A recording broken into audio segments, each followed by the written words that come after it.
as you start to learn about game development and different game engines, the platformer genre and a two-dimensional game engine like Construct is a great place to start.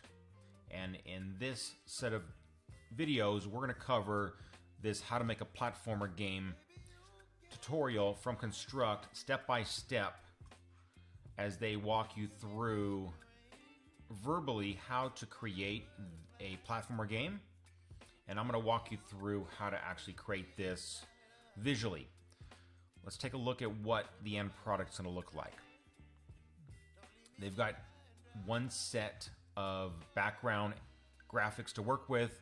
They've chosen one set of particular style from the asset pack along with the player. The player itself is going to be able to move, run, and jump, have some animations at different times of this. You'll be able to collect an item. You'll be able to run into your enemies and have a flashing animation. You can stomp on your enemies. You can collect those gems and keep track of a score.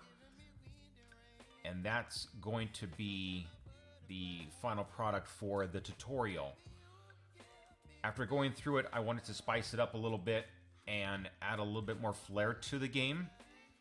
So now when the player collects an item, you are given a little +10 that indicates I've just scored some points.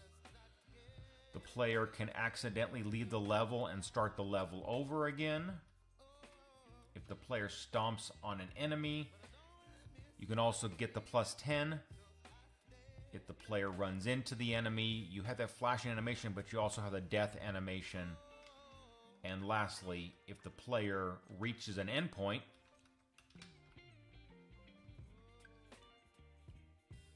we want to be able to provide a way for this player to